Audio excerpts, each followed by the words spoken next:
Thanks.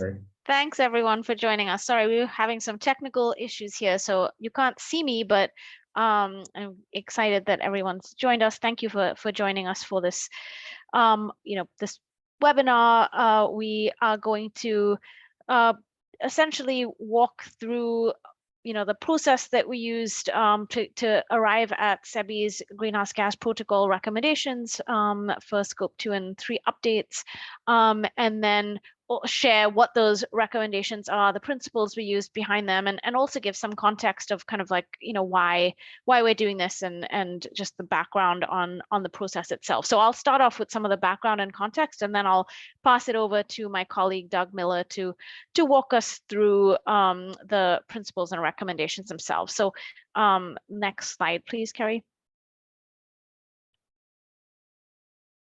Just before we begin, just wanted to make sure, again, just show this antitrust reminder. Most of you that have joined us for CEBA and CEBI webinars and workshops have seen this before, but again, please do not share any non-public information, sensitive information with this group, and let us know if you have any questions. Next slide. So in terms of our North Star objective as CEBI, in terms of kind of what we use to formulate our recommendations, we really are grounded on kind of our key objective of an updated greenhouse gas protocol Scope 2 guidance that does three things. Protects market-based accounting for early entrant buyers, that provides a framework for impact-focused procurement options like 24/7, emissions first, other approaches that might emerge, and also that recognizes a full suite of carbon-free electricity technologies. So that's kind of the overall objective that we were working towards in formulating our recommendations. And as I mentioned, in order to get to that, we really engage in a pretty robust stakeholder engagement process, which I'll give you some visibility into, and then we drafted principles and recommendations that we'll walk through as well that we can discuss afterwards. So next slide. Let me start by first, again, this is agenda, walk through it. Let's go to the next slide, Carrie. Just in terms of kind of background on the GHG protocol revision process for anybody on this webinar that may be unfamiliar with it. So the objectives of that process, as most of you know, is to start collecting stakeholder input, and the key objective of the Greenhouse Gas Protocol team is really to understand user needs, identify and address any gaps, and align with best practice approaches to ensure that the Greenhouse Gas Protocol standards for Scopes 1, 2, and 3 are effective in providing a rigorous and credible accounting foundation for business to measure, plan, and track progress towards science-based and net zero targets. In terms of one of the other things that I know the team is thinking about, our key focus will be to ensure harmonization and alignment with accounting rules under development through major disclosure initiatives, including the U.S. Securities and Exchange Committee, European Commission, and others. I think the anticipated time frame for the stakeholder process is about 2 years, and it's kicked off with kind of the release of the 4 surveys, and all the responses are due by March 14th.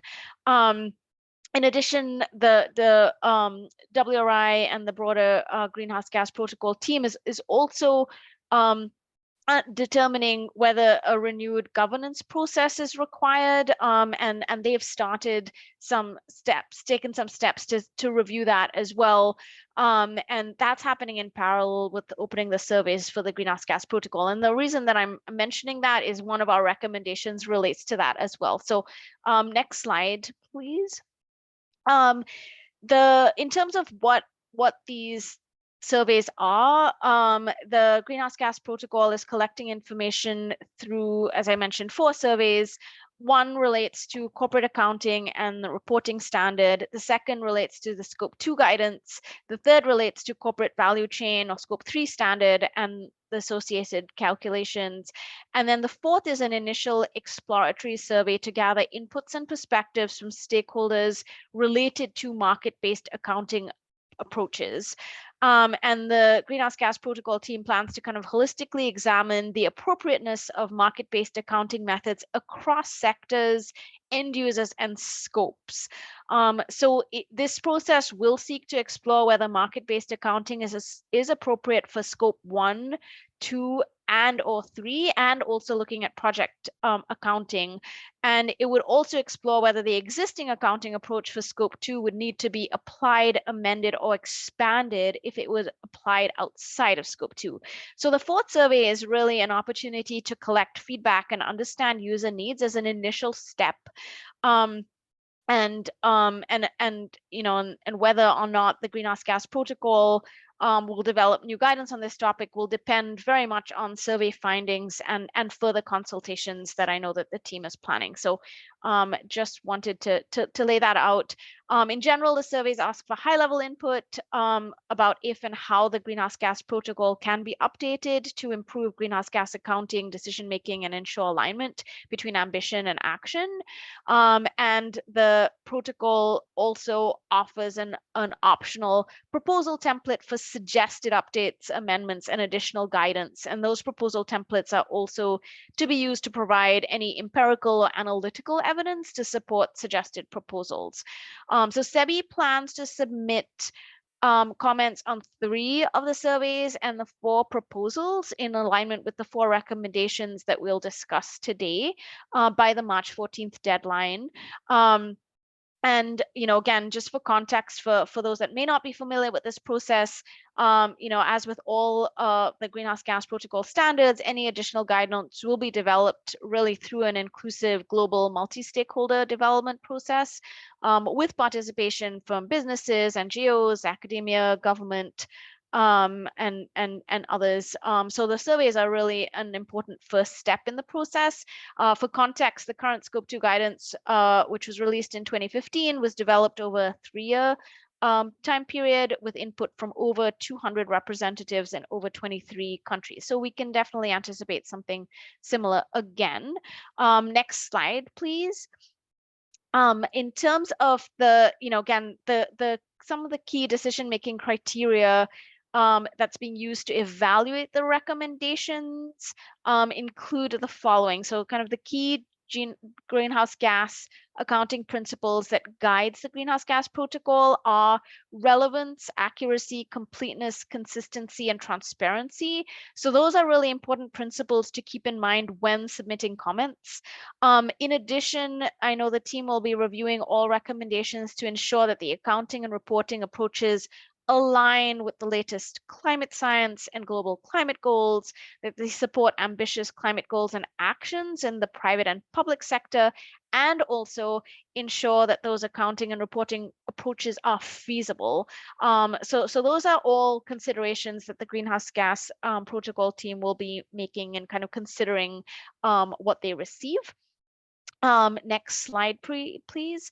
In terms of the process that we have used to derive our recommendations, we have used a pretty in-depth and deep engagement with over 100 stakeholders. That includes not just energy customers, but also service providers, energy providers, NGOs, registries, EPA, other stakeholders in the process. We've had a series of workshops and discussions. We've had 12 that have really kind of, and gathering input from all of that has really led to the principles that we developed kind of as a community, and then the CEBI recommendations as a result of that. So these recommendations have included a lot of stakeholder input, and as a result, we've definitely taken kind of a big tent approach to ensure that that there is a way to or the framework allows for customers to drive as much impact as they can, recognizing some of the constraints that they might be operating under, and also recognizing that the customers of different sizes and in different locations and different capabilities as well. So with that, I am going to turn it over to my colleague Doug Miller to walk us through the principles and the recommendations themselves. Oh, actually, sorry. Yeah, so this slide just shows all of the engagement opportunities that we've had to date. I'm not going to go through all the details of this slide, but these are the workshops that I just spoke through in terms of kind of all of these things going into our inputs into our process. And then the other thing I'll just mention is just in terms of kind of where we're going from here. So we're kind of at the final stages in terms of input into our recommendations. We did submit recommendations to kind of a cohort of organizations for additional review after we drafted them. We had about 31 organizations in that cohort that are spread across sectors, geographic locations, sizes, and we have we spent the last week or so incorporating feedback that we received.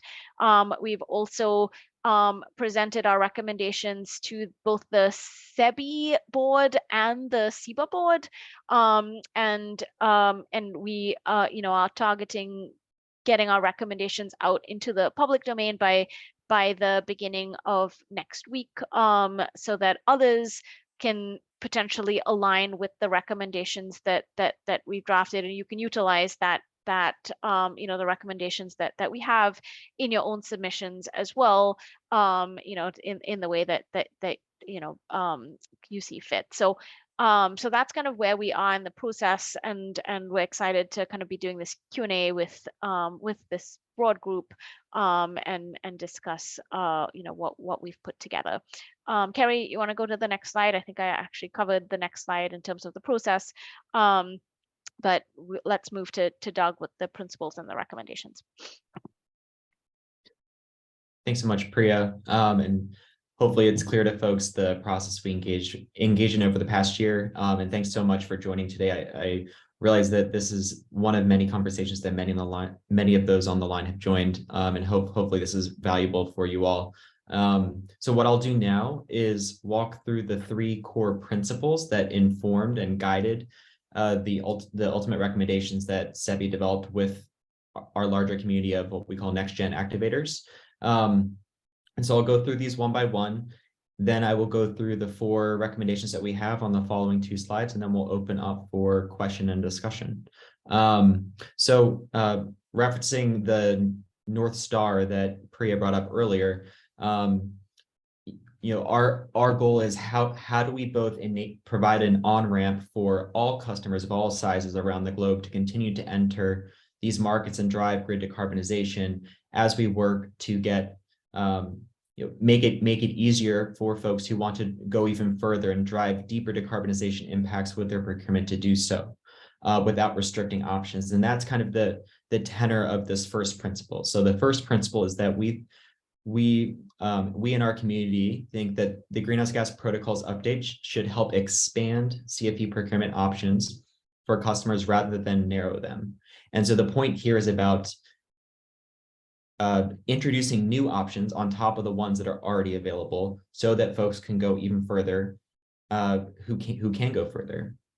Guiding principle 2 is that we think the greenhouse gas protocols update should encourage ambition without unduly limiting options for customers given diverse skill sets, resources, and geographic dispersal.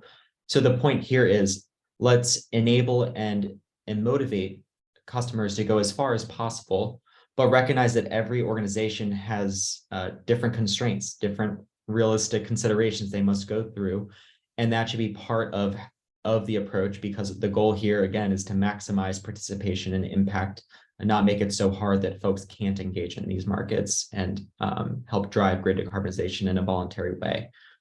The third point and principle here is that we think the protocol's update should maintain yet enhance the momentum of current voluntary CFE procurement markets, which have been essentially enabled by the pairing of market-based accounting along with market instruments, and essentially continue to push the envelope with complementing policymaker action in decarbonizing the grid. And so the point here is we think that carbon-free electricity markets have been one of the most tremendously impactful areas, in a way, one of the biggest successes to date in driving emission reductions, getting greater participation from the wider public, in helping complementing policymakers in achieving ambitious goals. We want to continue that momentum. We don't want to chill it. And so that's an important principle we think should be considered as the protocol evaluates different potential updates. So now I will go through each of the 4 recommendations, where the first recommendation is the longest, so it has 1 slide on its own, and it has 4 parts. And so again, referencing the principles, the principles inform this and the following 3 recommendations. So the first recommendation here is that we recommend that the greenhouse gas protocol should maintain the market-based method under scope 2.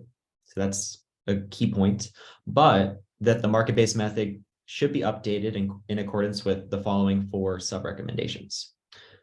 The 4 sub-recommendations include: 1, that there should be additional guidance and clarity that helps clarify how to use locational and temporal data, and provide a hierarchy for that to help users better prioritize electricity consumption data, emission factors within existing hierarchies, and energy attribute certificate granularity. In other words, how do we clarify the use of more granular data and granular certificates, but not require the use of the granular data and certificates? So enable, not require, and the enablement being critical for enhancing market-based accounting. 2 is we think that language should be broadened throughout scope 2 guidance to clarify that all CFE counts, that there should be a technology neutral approach for all CFE generation technologies and complementary technologies.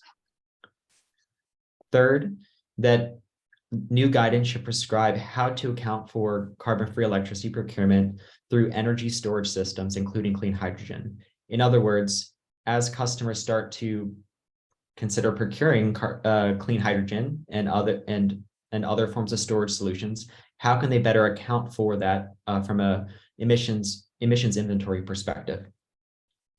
4th, we think that there's a need to better clarify the order of operations in which users or customers account for the combination of their procurement along with grid supplied carbon-free electricity. In other words, we think it's important to better clarify what is the role of procurement versus those who don't procure CFE in relation to efforts by utilities to decarbonize the grid. So the goal here is, how do we continue to motivate even more customers to engage in these markets and better reflect actions that the utility takes outside of that? Next slide, please. Our second recommendation is that we think that the protocol should explore the potential for a new 3rd impact-based number. So CEBI recommends that the greenhouse gas protocol explores the pros and cons of options to add a required avoided carbon emissions impact number, and where exactly to put that value, in addition to the location-based and market-based methods. And we have a note here that CEBI is furthering conversations about the merits of this approach to support the protocol and evaluate what are the prerequisites that are necessary for this potential third new number. So the point here is, if location-based essentially provides an indicator about changes that are happening in the grid over time, and that you can really only reduce through efficiency or by relocating. And market-based accounting is a reflection of essentially the zero carbon emissions factor of your procurement. So this is how, of course, you can drive your market-based accounting towards zero by purchasing market instruments. we think the third number should reflect how essentially what is the decarbonization impact of the procurement? How is your procurement driving the investment and deployment of carbon-free electricity resources in those places and times that are currently still too carbon intensive? And that's kind of the objective of this potential third number. But our recommendation is we need to evaluate that as part of the stakeholder process. Recommendation 3 is that we are recommending that the protocol should extend the use of energy attribute certificates, so market-based instruments, to decarbonize the measured or estimated electricity-based components of an energy customer's scope 3 greenhouse gas emissions. And so, in other words, the point here is that let's enable those customers who want to procure CFE on behalf of their value chain partners, both upstream and downstream, again, only for the electricity-based components. No, this is not about making an EAC an offset. It's just about applying the EAC to the megawatt hours that are upstream and downstream. And the idea here too is that this may very well unlock tremendous new voluntary demand for CFE. Recommendation 4, which Priya alluded to earlier, is that we're recommending some general process improvements to the greenhouse gas protocol. So the point here is that we're recommending that WRI, along with the WBCSD, develops a new process and governance structure for updating the greenhouse gas protocol so that the process is more dynamic in those scenarios where updates are just about clarifying wording, incremental improvements, and in that sense, updated more frequently to meet users' needs rather than multi-year processes. Then allows for piloting of new approaches when those approaches are novel, considers the negative implications in the market of particular potential greenhouse gas protocol changes, elevates the needs and options available to market stakeholders outside the US and EU. So in other words, let's not just make this about what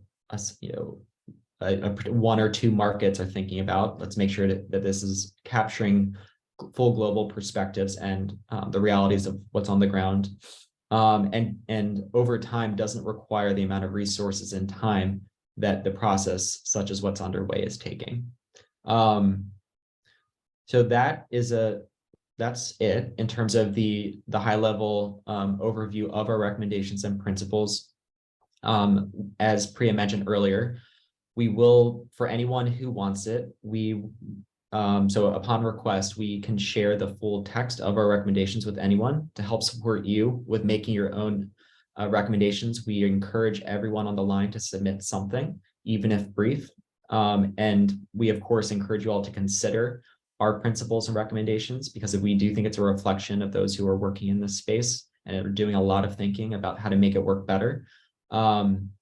And we will also have a summary blog about essentially the content of this presentation, likely the first half of next week, that's available, that gives a little bit more detail. But let me stop there. We have about 30 minutes just for open discussion and questions. So thanks so much for your time and attention. And I hope what we've put together lands well. So I'll stop there.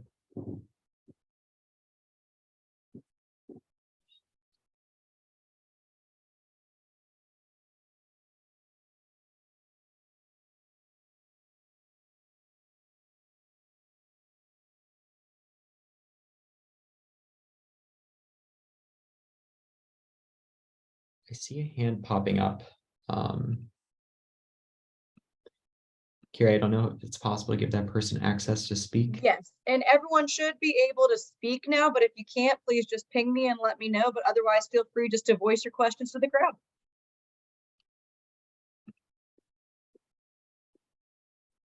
Hello, I'll just ask my question then.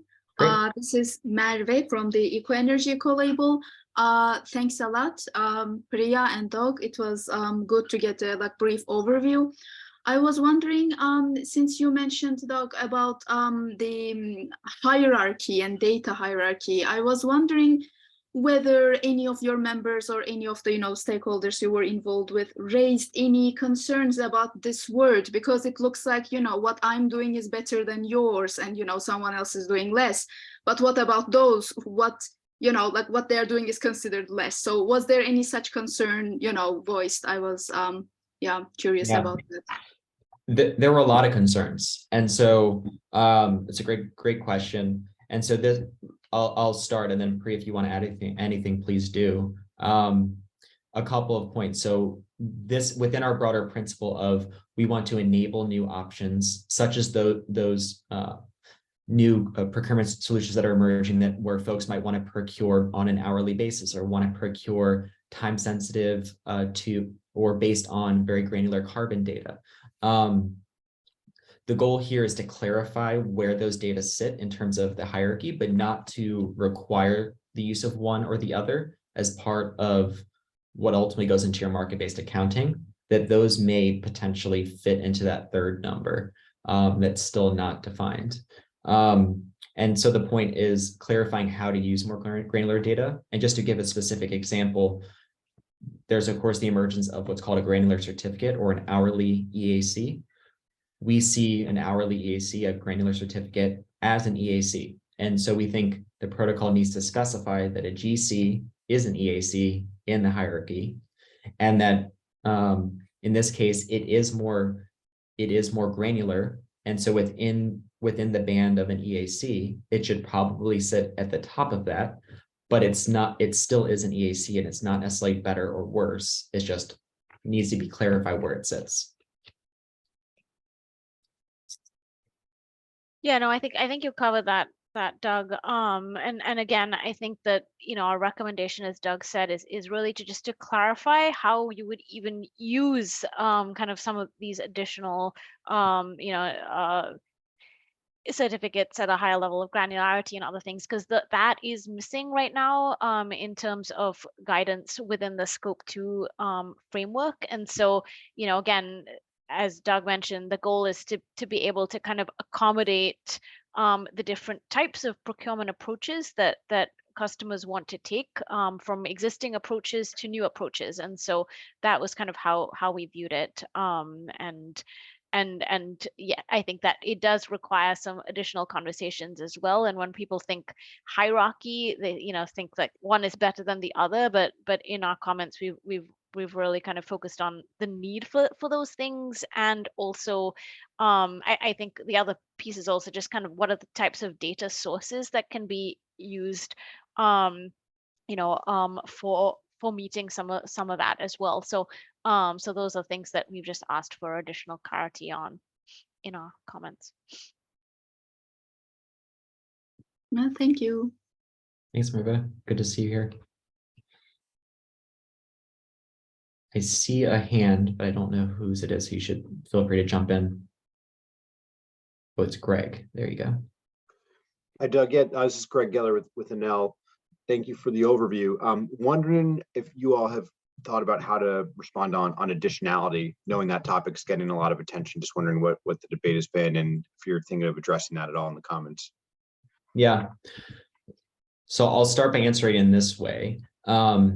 We know that additionality is a notion that's from the offset markets. And we of course know that customers want to be able to say, because of my purchase, I helped add this project to the grid. Of course, the challenge with this is that there's no counterfactual. And so the way that we've tried to tackle this is essentially, on one end, to clarify what is the role of procurement, how does it drive decarbonization?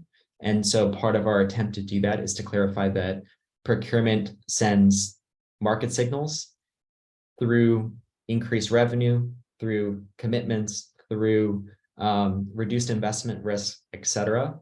And then that together, the individual actions by customers in aggregate are driving grid decarbonization. So if we're trying to change the system, the grid, the individual actions is solving this collective action problem. Essentially, we're trying to reframe the argument to discourage discourage the discussions about additionality because of the challenge around counterfactuals and verification. We think one of the strongest points of the carbon-free electricity market system is that it relies on ex post fact-based information. And so we think that that should remain a pillar moving forward. And part of our answer for addressing that critique is this exploring this third number, where we think that third number would help round out the perspectives for evaluating a given customer's procurement strategy and what they did. Priya, do you want to add anything to that? I think you covered it, Doug. Okay. Does that help, Greg? Or is there, do you maybe have a No, follow-up question? it does help, and it makes sense. I'm curious if you've had any conversations with the folks at WRI, and if you get any sense of how that's landing there. We've gotten the sense that there's like some scrutiny on that, and so trying to figure out, is there any kind of middle ground criteria that would hold up kind of the principles that you're talking about, but also help provide some better indication of that. I haven't heard any great ideas on that, so just curious how those conversations have gone. Yeah, I mean, all the conversations have been productive, and I see that there are some folks from the WRI and GHGP team on the call today. I'm no need to chime in. I just want to recognize that they are here. And so we have had good conversations. I think a lot of what we're trying to do is just to provide educational materials and resources to make sure that it's as clear as possible what we understand the impact of these markets are to date, recognizing that some of the requests out there for how do we prove the impact of markets take time to generate. And we don't know if that's necessarily the best way to assess where things are. We know these markets are important because of the billions of dollars that are being deployed every year and then leveraged on top of those billions deployed. And so I think, yeah, I don't know if that fully answers the question, but we actually, one other thing, we are supporting some additional research to further inform these conversations about what is the impact of procurement. So many of you on the line could actually expect to hear from CEBI in the not too distant future as we look to capture more examples and stories about how procurement has been important both for deployment of CFE and for achieving your own respective organizational goals. Yeah, and the only other thing I'd add to that, Doug, as well, is just that I think another aspect of that, I think, is again, the importance of existing markets, but then also having mechanisms for or kind of a framework that helps companies drive as much impact as they potentially could as well. And so that's where I think our recommendation too is around kind of considering a third impact kind of base number, but we do recognize that is going to take many more conversations across stakeholders, and so that's why in terms of our recommendation, we framed it from the perspective of kind of just exploring the pros and cons of doing that, and I think that that's an area that we'll also be kind of facilitating some conversations around, and I'm sure that the GHGP team will also be kind of looking at as well. So so that's kind of, again, to as Doug had mentioned, we're really trying to think about how can the accounting standards or framework accommodate a variety of different procurement approaches that companies want to pursue. Something that Priya said made me think of one other thing to add to this response. So I think at the core of our philosophy of where we think that some of the issues in these markets live is that we don't yet have enough customers. We think that part of what we should continue to work on is create more ways for as many companies and other energy customers around the globe to engage in these markets. This is part of the premise, for example, the point around applying EACs to scope 3 electricity use. we think as by unlocking more demand, this will help catapult even more investment in this space. But to the feedback and critiques that the industry has gotten, this is the role of this potential third number. As we bring more folks into the market, how do we channel as many of them as possible, kind of laser focus their procurement towards those specific locations and times in those locations that are not yet carbon free? And so because we don't want to change the system such that the only things that count are the ones that go the furthest, because we need way more investment in decarbonizing the grid. And so it's that duality of expand, but then funnel at the edges. Thank you. Yeah, thanks for the And- question. A question or two in the Q&A that I want to make sure that we address as well. Yeah, First I one s- being, do you have a comment or recommendation about the greenhouse gas protocol not allowing renewables consumed through the RPS standard in the US?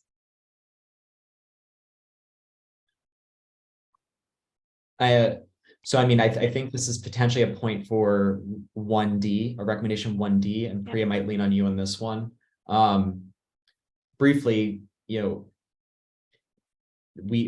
what's important is that if you are making a claim about reducing your emissions, you need to have the EACs in your books to substantiate those claims. And if a utility is taking action on its own, that shouldn't affect your market-based accounting. Well, and so yeah, I will I can jump in here. So technically through the scope 2 guidance, and WRI team, or the scope 2 folks on the line, if I get this wrong, feel free to jump in, but technically under the scope 2 guidance, you should be able to claim. There's nothing that says that you cannot claim the carbon free electricity that you get from the grid, as long as those RECs have been kind of retired on behalf of the customers. And I think that, I think that the complication, and again, I don't want to go into like the full math, but our recommendation 1D, as Doug outlined, is really around kind of the order of operations in which you do that math. Because currently the way that the math works, you can only really get to 100% if you have 100% kind of individual action through EACs, or the grid is 100%. But if you try and do the math to kind of combine those two things, you'll actually never get to 100%. So that's just how the math works. And so, there is some work that has been done by other groups around kind of the order of operations, and some recommendations around that, from groups like CRS and others. And so, that's why we've included that in our recommendations, because we do feel that we should be, at the end of the day, also driving towards kind of collective action where everyone's working together to decarbonize the grid, and incentivizing companies to also be pushing utilities to be doing more to decarbonize the electricity grid. But there is a little bit of tension the way that the systems are currently set up. Also, for what it's worth, I totally understand the question and why it's important to address. It's also worth calling out that the US system of dealing with EACs is unique, generally speaking. Elsewhere in the world, in Europe, in different IREC, international REC markets, there isn't this dual system of compliance and voluntary RECs, at least except for maybe one or two countries. And so I think it's important just to note that this case that we're talking about is unique, and not necessarily the case in other markets outside the US. And our other question in the Q&A is there anything addressing scope 1 and renewable gas, or the benefits of methane capture and other processes such as mining? GWP of methane is 28, but if captured and combusted is much better. So we don't, given the scope, using scope again, given that the focus of this particular update process is on scope 2 and 3, we know that scope 1 is referenced once or twice. We didn't focus on our responses on scope 1, also in part since our expertise really lives within the electricity markets. That being said, we did submit comments around scope 1 this past fall during a scope 1 process that the Greenhouse Gas Protocol opened up. And what we submitted then more or less aligns with a lot of what we talked about today, in that we emphasize that we need market-based instruments in order to provide some sort of tool that can be transacted, that creates a market where you get more investment in investments in decarbonizing those scope 1 sources. Our general approach is we're technology agnostic, but focused on carbon free. So that's kind of how we've answered the scope 1 question so far, but we don't talk about it again in our responses that we're submitting for this particular process. And just to again reiterate, and I think we mentioned this, but like the reason for focusing on kind of carbon free portfolio and being technology agnostic is to really kind of, again, from our perspective, think about all of the technologies we know we'll need to get to grid decarbonization, and having a way to kind of bring some of those technologies to the grid. So it's really to broaden that portfolio beyond just solar and wind, which has been kind of the focus to date.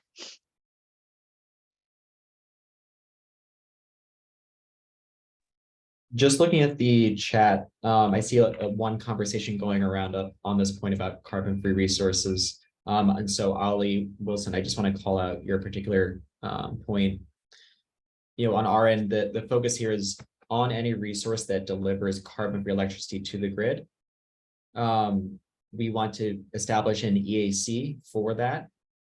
And so, I mean, this simply means, for example, the ability to register a particular CFE facility in the existing EAC registry systems. And then it's up to customers to decide if they want to procure that particular type of CFE. So, for example, nuclear would in this case be classified as a carbon-free electricity resource. Whether customers buy that is a separate question. It might be only a slice of a solution that some customers procure. Another example would be adding some more specialization or differentiation between, for example, if you have a battery that's connected to a wind or solar or other CFE facility, it might be that a customer wants to support more investments in storage related technologies.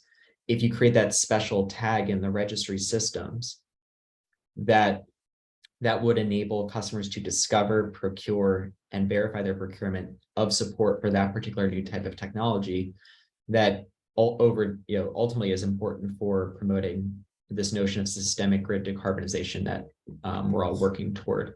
So the goal here is just to clarify that resources like these do count in terms of a zero emission factor.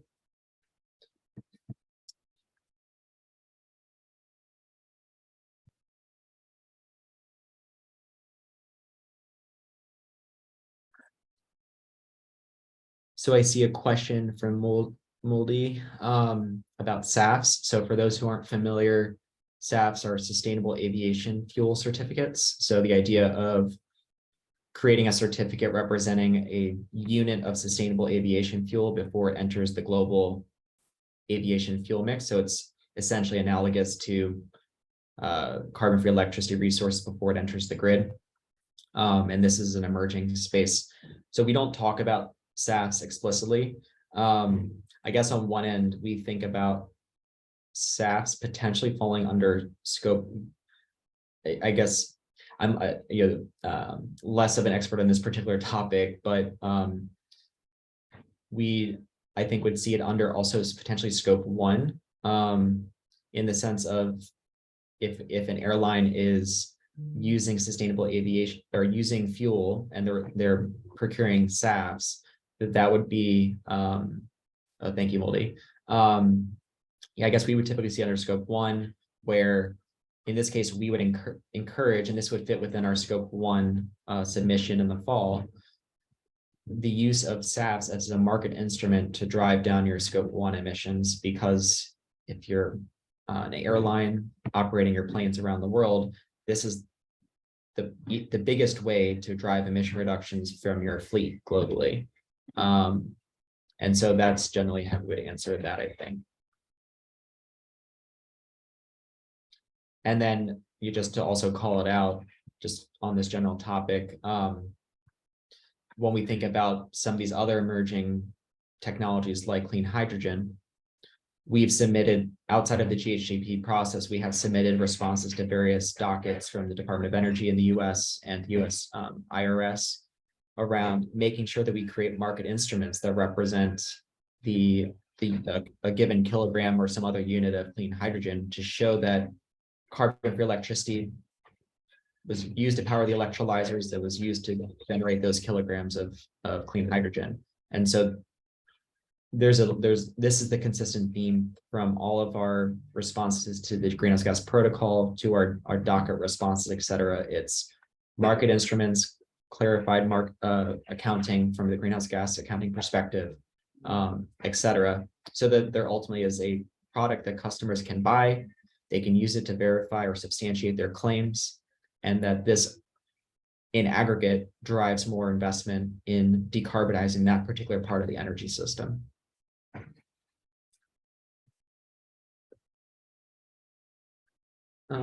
Looking at the other questions. See one from Michael that I'm just reading. Yeah, I think there's some questions around scope 3 specifically that I'm just looking at as well. So I mean, again, like our scope 3 recommendations are really around the electricity, applying ESCs to the electricity, to the electricity kind of consumed portion of the, so it's not, we haven't made recommendations around kind of around how that gets assigned to specific products. So that's not something that we have addressed in our comments at all. I know that on the scope 3 side, there's lots of other kind of other pieces or factors that a number of stakeholders are going to be commenting on in terms of areas for clarification. We have really stuck to kind of the electricity consumed, and our recommendation is really around the ability to use I guess apply market-based accounting for the the electricity consumption piece, kind of upstream and downstream, so that you could be essentially your scope 3 would be somebody else's scope 2 in a sense, and so kind of avoiding double counting, but offering an opportunity for companies to be able to to essentially act on that, because there isn't enough clarification, and the company's doing different things on that right now, and so that's basic recommendation, so we don't go down to the product level. Yeah. Doug, do you have anything to add? Yeah, let me just add an example or two, and then Andrew, I see. Oh yeah, that's good. Yeah. So let's just think of a few examples of what we're talking about, just to make it really clear. In one case, imagine a company that's largely web-based. They say only have an office or two. Right now, that company might very well be buying carbon-free electricity to cover those 2 offices they have. Maybe they're also buying carbon-free electricity to cover their use of a data center, which is already a scope 3 consideration if they don't own the data center. But then let's say it's a travel accommodation platform, or it's a streaming service. There's then both electricity associated with individual people's use of the app, so the electricity drawn from a television, from your phone, from your laptop, et cetera. There's also consideration for the hotels or homestays or et cetera associated with that app. We want to enable and motivate those companies to either on behalf of all their customers or offer tools where customers can opt in to procure CFE for that downstream use, for your mobile phone use, for your streaming, for the hotel or homestay you're staying in, et cetera. so that that platform can decarbonize the downstream use of their product. Another case, if you are a company that's depending on various manufactured goods from, say, Southeast Asia, it might be that those firms in Southeast Asia will not tell you their electricity use for various reasons. If nothing else, they don't want to reveal their cost structure. We want to enable firms who elect to do this to procure carbon-free electricity on behalf of their suppliers if they are in a position to do that, because maybe it makes their products stand out more, or helps them achieve their goals for scope 3. And so these are just examples of the types of scenarios we're hearing from companies that they're interested in. And we want to at least make it clear that you can do this, because right now we also know that different consultants and advisory firms are instructing customers to not take this action, because the greenhouse gas protocol does not explicitly say, yes, you can apply EACs for megawatt hours that are happening in your scope 3. Andrew, what question do you have? Yes, and it looks like someone else asked a question about it, kind of along the lines of recommendation 3, in terms of allowing someone to purchase RECs only for the electricity component to reduce scope 3 emissions, but then there's also, would that reduce the scope 2 emissions for that supplier or for that third party? So I mean, is there anything right now that would stop a company from, can't you just transfer the RECs to that entity and they can retire them on their own behalf? Do you address that? Without seeing the full language, I don't know kind of where you're addressing that or covering that. Yeah, it's a good question. So the shortest way to answer it is we think the guidance that the U.S. Environmental Protection Agency published last year is really good at clarifying various use cases of how this works in the real world. And so the long story short is it's up to the energy customer who's buying on behalf of others to clearly assign and communicate if they are going to hand over those EACs to the value chain partners themselves, or if they're simply doing this on behalf of others and minimizing the communication.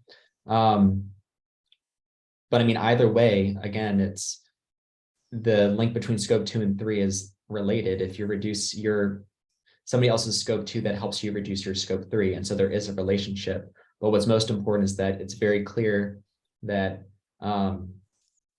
how you are allocating and the specific EACs, because you might not buy them for all of your value chain partners. It might only be a subset.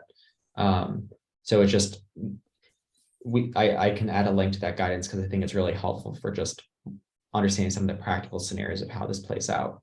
Right. And I guess the important thing, kind of the follow-up question to that would be then, is there anything in our recommendations or the guidance that we're at? You would kind of almost need to increase the traceability is what I'm getting at. Like, it's all very legitimate from an accounting standpoint. Just does traceability go along with that in any of the most recent submissions or what you're looking to do?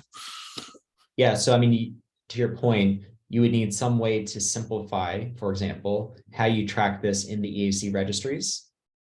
So for example, is it that web-based firm that's listed in the registry, or is it the web-based firm's value chain partners downstream that's listed? It's probably the former, but then there might essentially just need to be a technology tool that shows the links from the one to the other.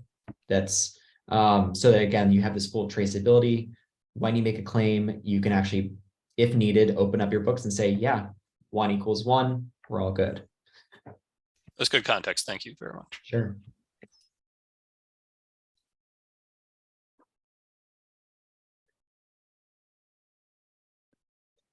I realize we're just about at time. Are there any other last questions that folks want to add in?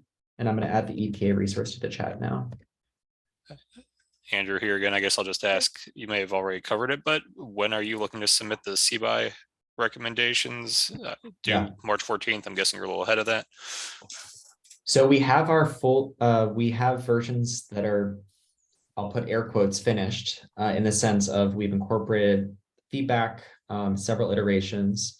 And so now we're giving ourselves a little bit of time to incorporate any other examples and other pieces we might hear the next few weeks, but we're ready to go. But because we want to empower all of you and others who aren't on the line today to submit, we are publishing a blog likely Monday that talks about what we have here that we've been talking about today.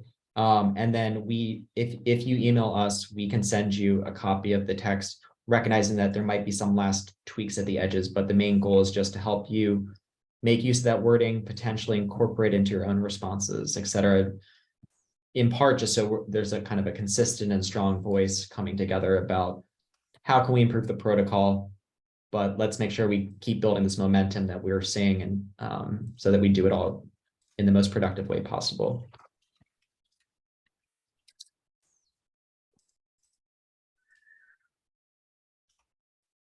This is Michael Leggett with Evergreen, and I really appreciate all that y'all are doing. And I wanted to ask, trying to get alignment on what problem we're solving by revisiting the scope 2 and the other guidelines.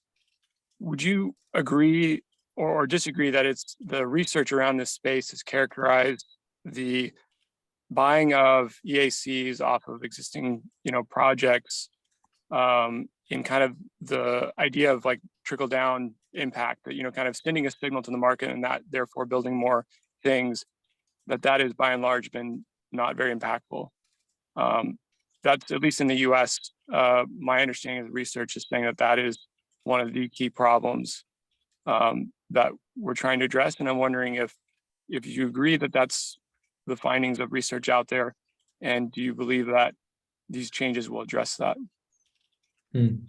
So it's a big question, and I know we're at time. So I will say that we know that has been some of the research has pointed to those types of findings.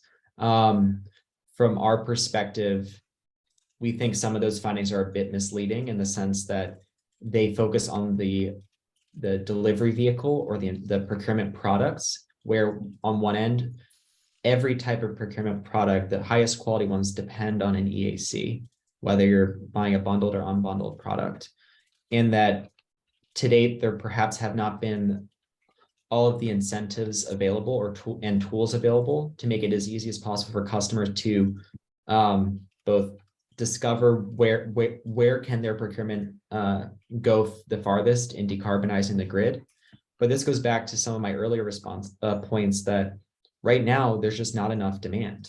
Yes, demand's been accelerating tremendously, and the work of customers has been helping get more investment in decarbonizing the grid around the globe.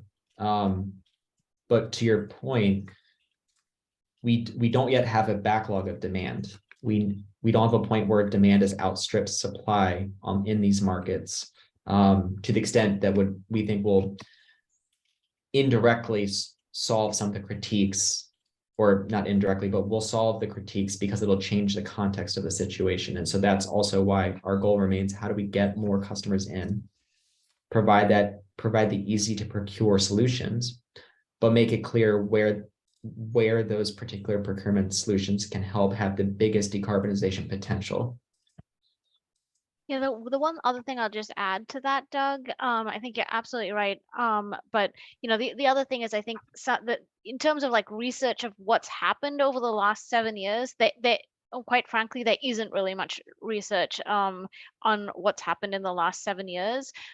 So even some of the critiques are actually based on research that was done kind of before, before market-based instruments were introduced. And so I think that, and that again, to Doug's point, I think it's around thinking around kind of like and breaking kind of apart like impact and emissions inventories in some ways, and kind of thinking, and I think those two things have got intertwined in some ways, but I think there is a role for different frameworks to help. And some of that, I mean, again, some of that could sit within the greenhouse gas protocol, and some of that actually might need to sit outside of the greenhouse gas protocol as well, in terms of customer leadership recognition programs and other things to drive more impact too. So here we've been talking about our greenhouse gas protocol recommendations specifically, but we are at CEBI thinking of this in the context of a broader market system,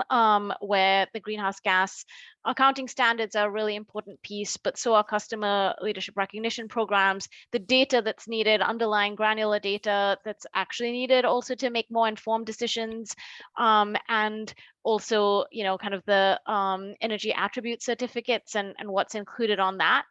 So we really see this as a broader system, where all four levers are important in order to actually drive that impact.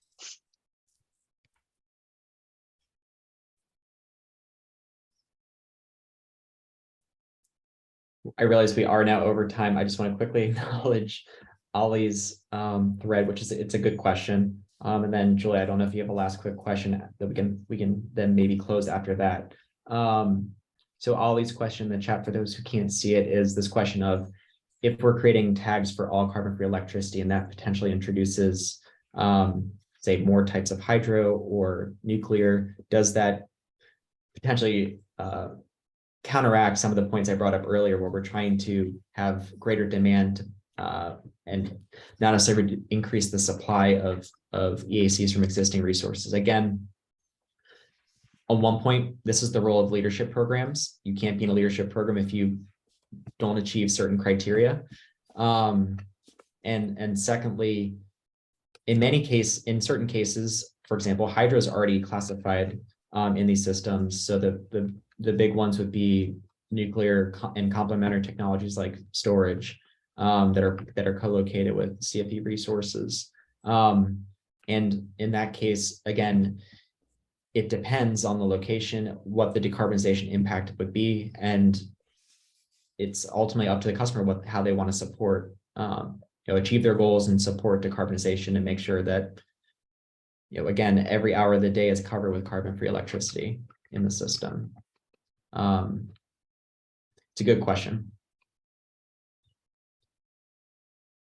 So Julie, Julie, if you want to ask her a question, we should then wrap up since we're a few minutes over. Yep, thanks. This is Julia Rothfield from Sustainability Roundtable. Just following up on Andrew's question earlier about procuring EICs for the value chain. For use of sold product, I'm just curious if you have any recommendations in the survey responses for how the GHG protocol should possibly change the calculation of use of sold product, just because all the emissions from the use of a product are accounted for in a single year, which is the year it's sold, rather than going forward. And so you can't procure, obviously, 20 years worth of electricity in a single year. Yeah. Just curious if you have any thoughts around that. Yeah. We don't dive into that level of detail, in part because if you haven't looked at the fine print, there's a 4,000 character count for each question response. So make sure to note that before you get too far ahead of yourselves. So for the sake of brevity, we haven't dived into that specifically. I think the focus here would still be on an annual, like what I expect would be focusing on an annual basis, where it's looking at, on a given year, if you're procuring on behalf of the use of a product or service, going after the annual basis. But again, it could be that a given customer decides that they want to just get the action done now for particular products that they're deploying a given year, depending on the nature of the product. So I guess the long story short is it kind of depends on what the product or service is, and then the goals of that particular customer. Great, thank you. Yeah.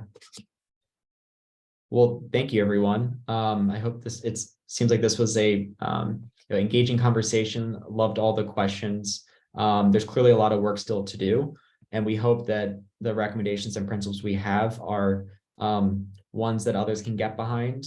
We think it is a way to make the system work better. And so please let us know if you have any further questions. Please let us know if it would be helpful to have access to our comments to support your own submissions, and please do submit something. And without further ado, thanks again, and we'll be in touch. Thank you. Thank you, everyone.